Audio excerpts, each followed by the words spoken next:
कर्म फल को कितना भी छुपाओ, छुप नहीं सकता।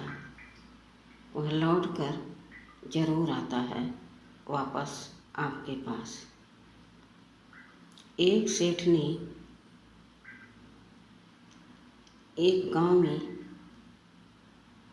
एक सेठ ने एक किसान के साथ, उसकी पत्नी के साथ जो किया, उसका कर्म फल वह किस तरह भोगेगा आपको आगे समझ में आएगा। एक गांव में एक किसान रहता था जिसका नाम रघुनाथ था। जो उसके पास खेती थी वह मेहनत करता और फिर अनाज लेकर दूसरे गांव में बेचता। उससे जो कुछ पैसा मिलता है वह अपना जीवन यापन करता। एक दिन दोनों पति पत्नी अनाज लेकर दूसरे नगर में चले गए बेचने के लिए।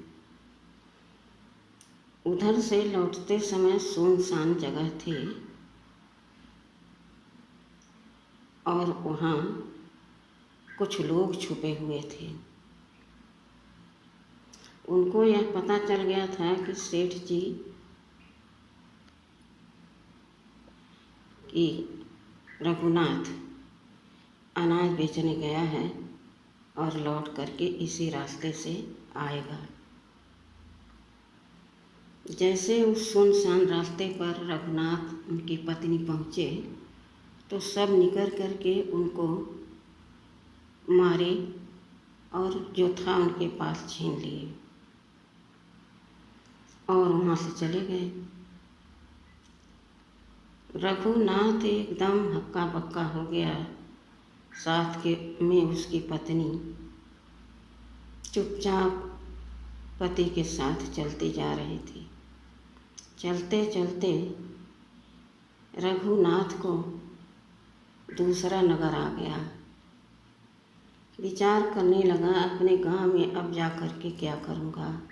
मेरे पास तो एक दिन के लिए कुछ खाने पीने को नहीं है। सामने एक कुटिया दिखाई दी। अनजान नगर में प्रवेश करना बहुत बड़ी बात है।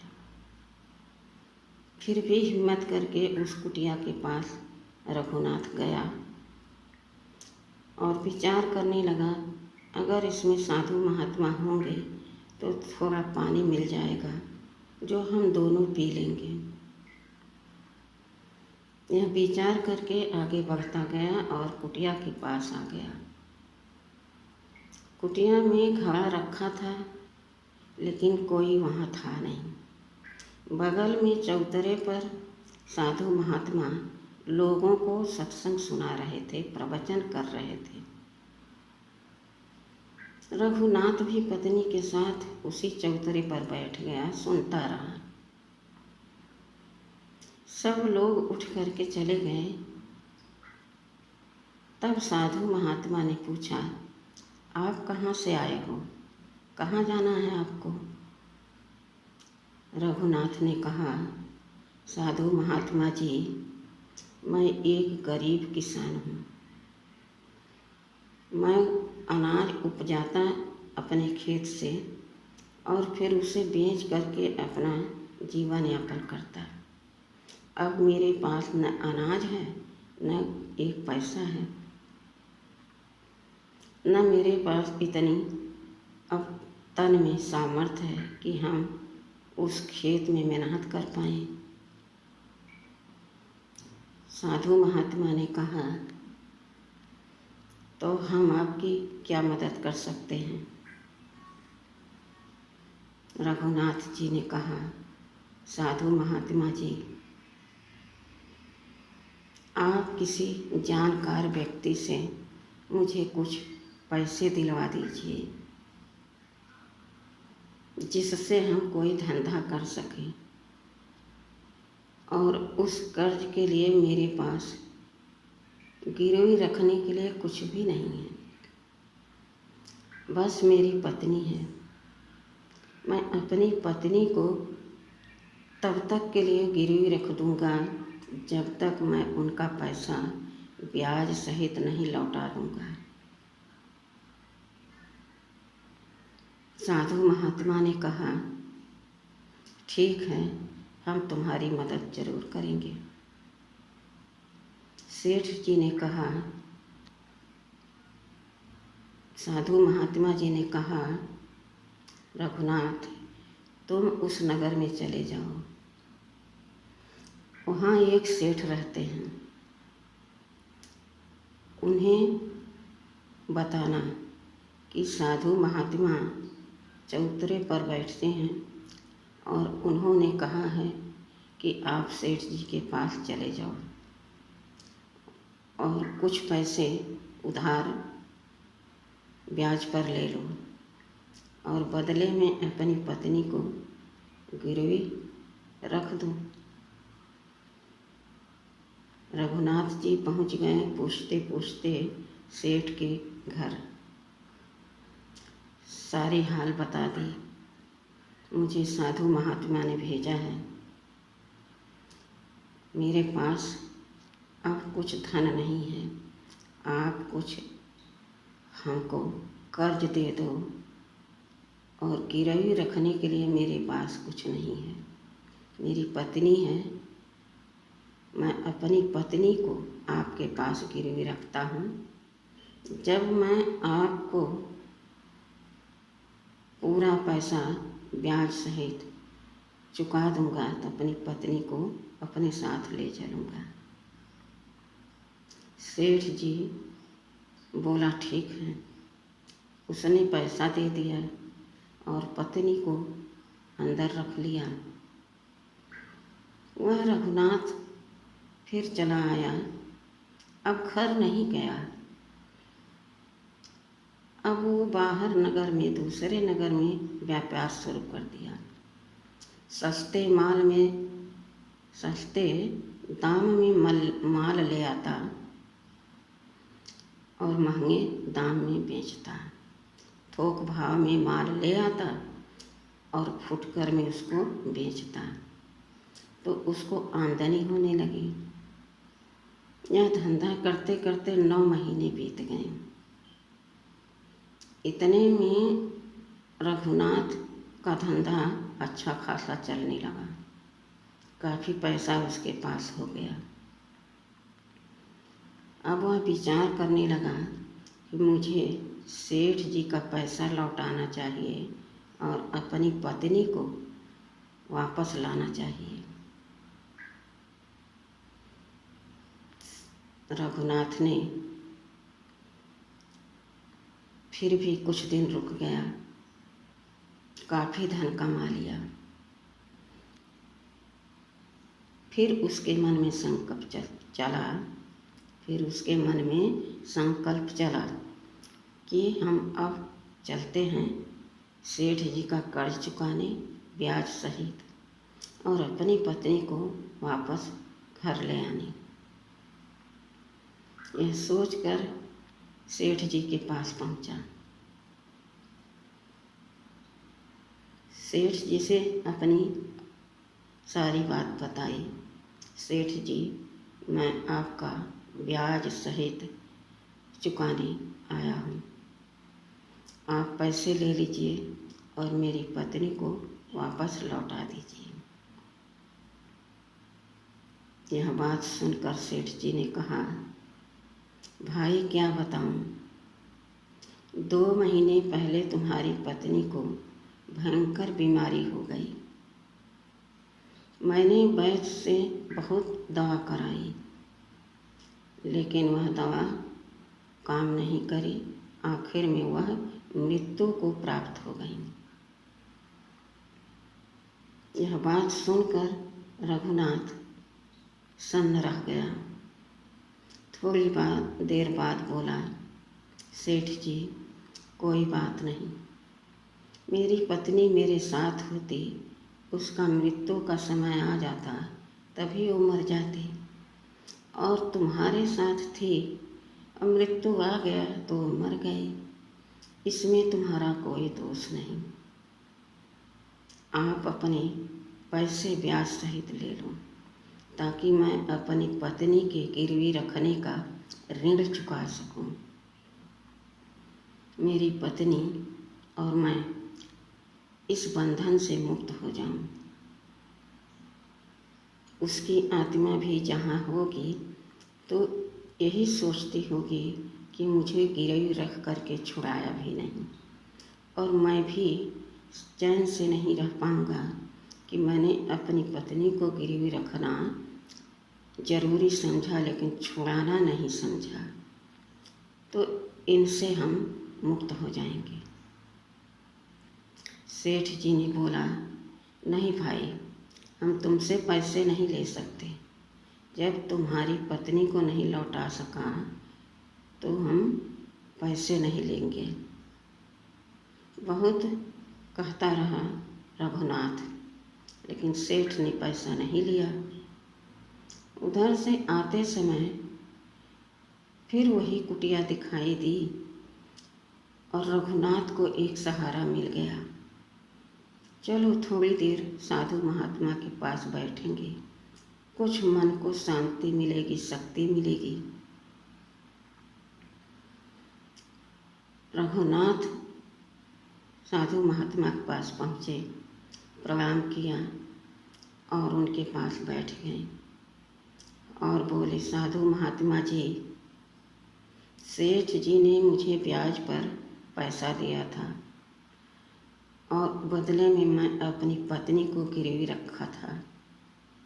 आज जब मैं ब्याज सहित पैसे लौटाने गया तो सेठ जी ने पैसा नहीं लिया और कहा तुम्हारे पत्नी का मृत्यु हो गया है।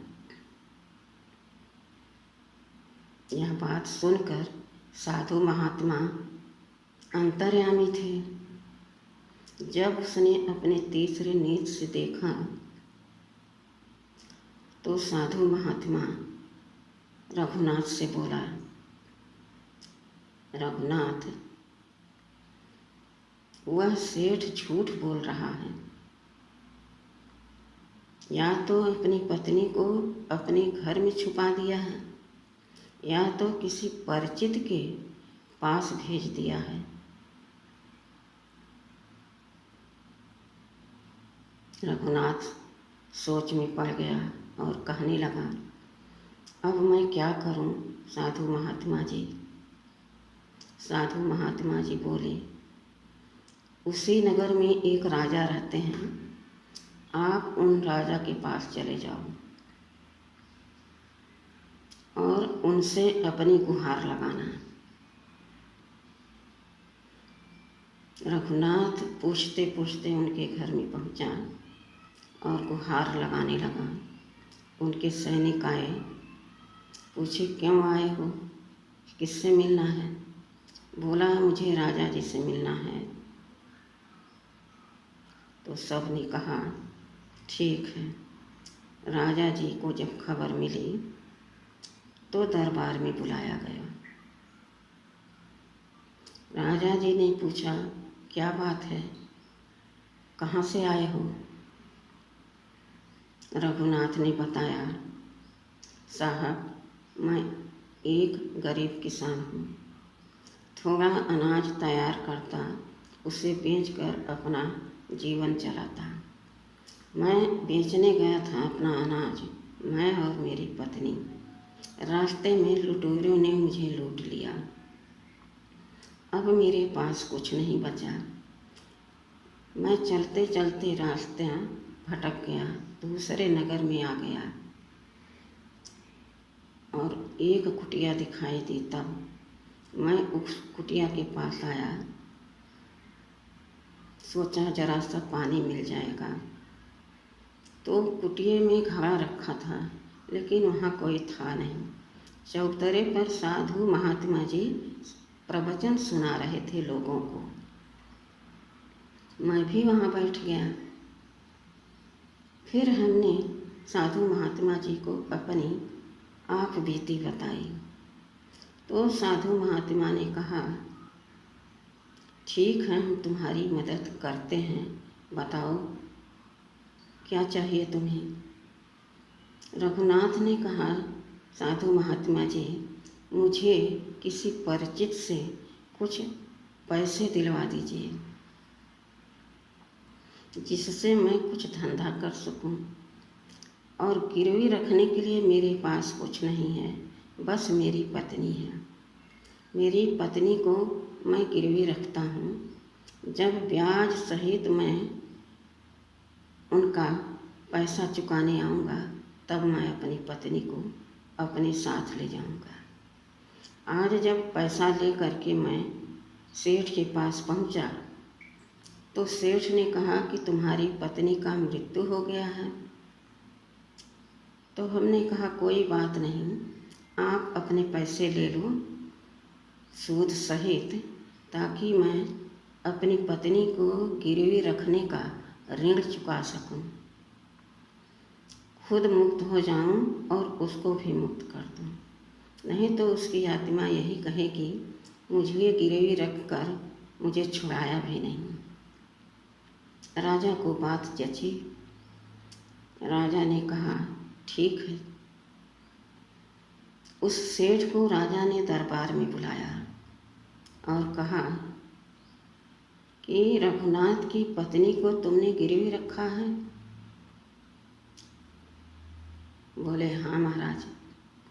इन्होंने कहा मुझे कुछ पैसा चाहिए, तो मैंने इनको ब्याज पर कर्ज दे दिया और इनके पास कुछ नहीं था, तो इन्होंने कहा कि गिरवी रख लो मेरी पत्नी को। जब मैं वापस कर्ज चुकाने आऊँगा तो अपनी पत्नी को साथ ले जाऊँगा। अब 2 महीने पहले इनकी पत्नी की मृत्यु हो गई। भयंकर बीमारी हुई। मैंने वैद्य जी से बहुत दवा कराई, लेकिन वह नहीं बची।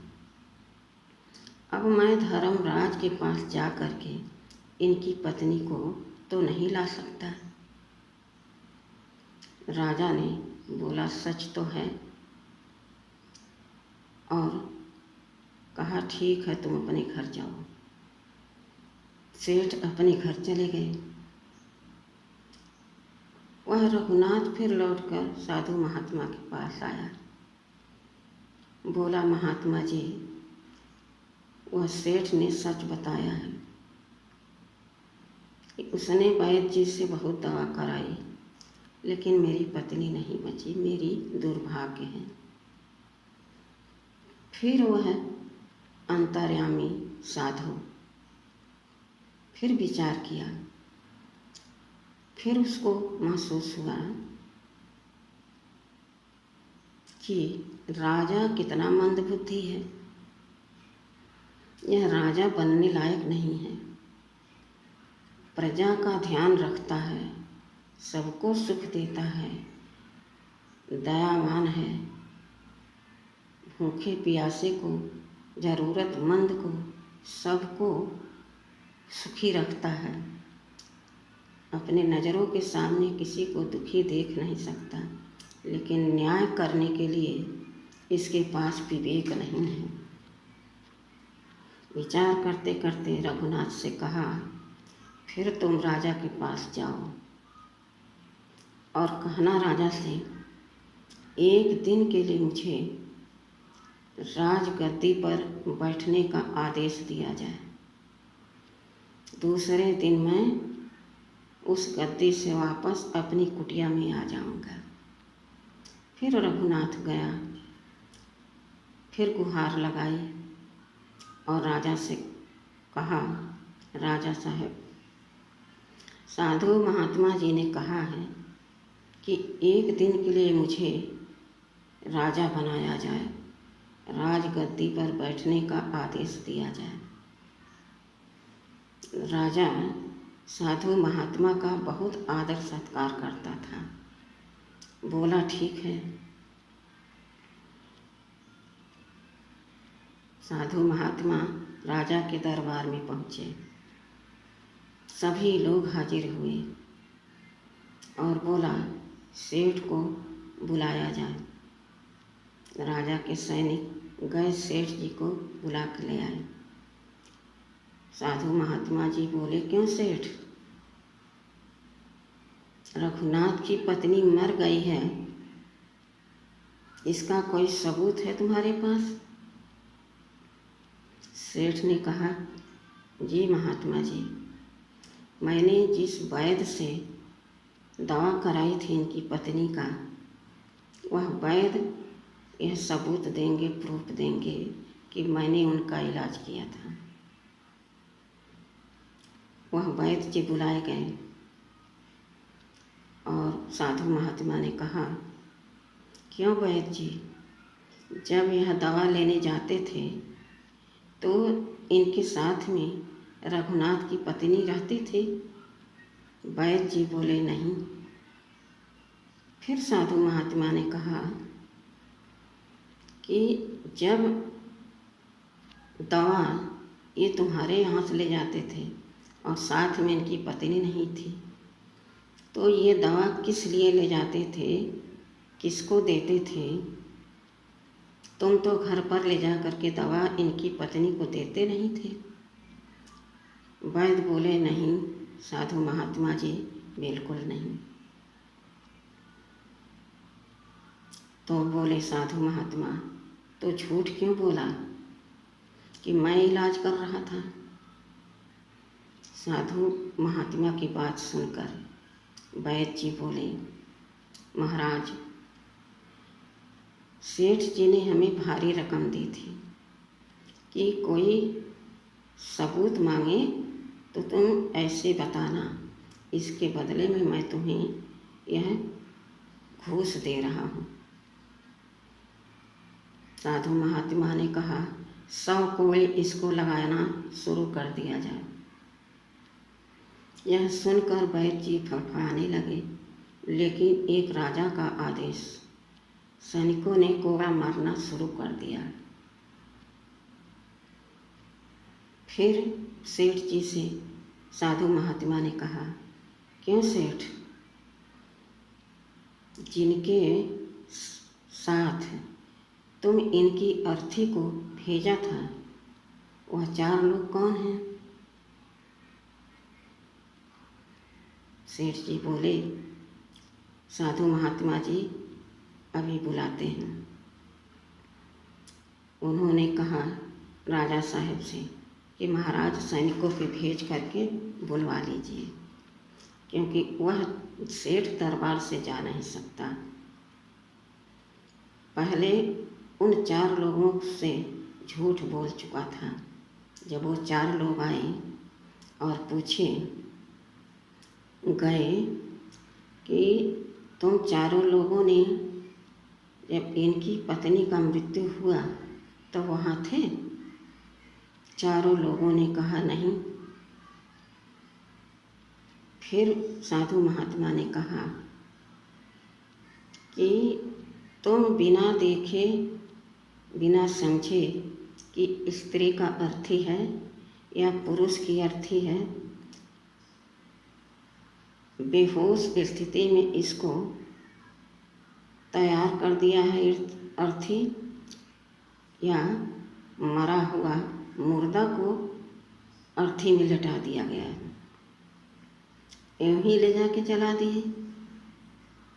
चारों एकदम घबरा गए, पसीने पसीने हो गए और हाथ जोड़ के गिड़गिड़ाते हुए कहने लगे, साधु महात्मा जी, इन्होंने हम चारों को जितनी कहीं से रकम नहीं मिलती उतना रकम दिया था और कहा था कि तुम लोग गवाह बन जाना, हमें माफ़ कर दो। साधु महात्मा ने कहा, इतनी बड़ी गलती और कोई सज़ा नहीं, केवल माफ़ी। आदेश दिया चारों को 100-100 कोड़े लगाए जाएं। यह देखकर सेठ की हक्की बक्की बंद हो गई, कहाँ जाएं, कैसे छुपें, क्या करें। फिर साधु महात्मा ने कहा, क्यों सेठ, इनकी पत्नी को दरबार में हाजिर करोगे या तुम्हें 100 कोड़े लगाने के बाद 10 साल के लिए जेल में डाल दिया जाए? यह सुन के सेठ तुरंत हाथ जोड़ते हुए कहने लगा, साधु महात्मा जी, आप इन लोगों से कहिए कि इनकी पत्नी को जाकर ले आएं। उनके सैनिक गए, इनकी पत्नी को ले आए। देखो, कर्म छुपाए नहीं छुपता। बहुत से लोग कहते हैं यह इस जगह पर कोई नहीं है, कोई हमें देख नहीं सकता, हम यह कर्म करके रहेंगे। लेकिन एक अलौकिक शक्ति है जो हर क्षण हर कर्म को देखती रहती है और उस कर्म का पाप और पुण्य बनता रहता है। चाहे पुण्य हो चाहे कर्म हो, लौट के आपके पास ही आता है, क्योंकि आपने बीज बोया है, चाहे शुभ कर्म का चाहे अशुभ कर्म का। तो समझ गए होंगे कि हमारे कर्मों का फल हमें किसी न किसी समय पर लौट करके जरूर आता है। सकुशल रघुनाथ और उसकी पत्नी दोनों उसी कुटिया के पास आए साधु महात्मा के साथ और उनको चरण स्पर्श करे, बहुत बहुत दुआ दिए, धन्यवाद दिए। साधु महात्मा जी ने उनका बहुत सत्कार किया और खुशी खुशी उनको फिर अपने नगर में भेज दिया। और किसान अपने धंधे में लग गया। उसका राज भाग और जीवन सब एकदम खुशहाल। चार लोग उसको चाहने वाले, जानने वाले, मानने वाले अब हो गए। जो उसको हीन दृष्टि से लोग देखते थे, अरे इसके पास कुछ नहीं है, कब पासा पलट जाए कोई सोच नहीं सकता। इसलिए अपने कर्मों पर नहीं, पहले अपने संकल्पों पर विचार कीजिए अच्छी तरह से, फिर कर्म पर ध्यान दीजिए। और जब संकल्प हमारे श्रेष्ठ होंगे तो कर्म हमारे स्वतः श्रेष्ठ होंगे और श्रेष्ठ का फल बहुत मीठा होता है। जब हम अच्छे कर्म करते हैं और अच्छे फल मेरे पास आते हैं तो हम उस जीवन को धन्य धन्य कहते हैं। मेरा जीवन बहुत सुखी है, खुशहाल है, मैं धनवान हूँ, पुत्रवान हूँ, समाज में मेरा नाम है, मान है, शान है। इन सब को हासिल करने के लिए आप सत्कर्म करें कि अपना जीवन खुशहाल रख सकते हैं। यह सब तब होगा जब हम भगवान के मनन चिंतन में रहेंगे, तब यह संभव है, वरना तो यह असंभव है। लेकिन हम चाहें तो असंभव को संभव कर सकते हैं। परखने की शक्ति अपने में लानी चाहिए, क्या हम गलत कर रहे हैं, क्या हम सही कर रहे हैं। ओम शांति।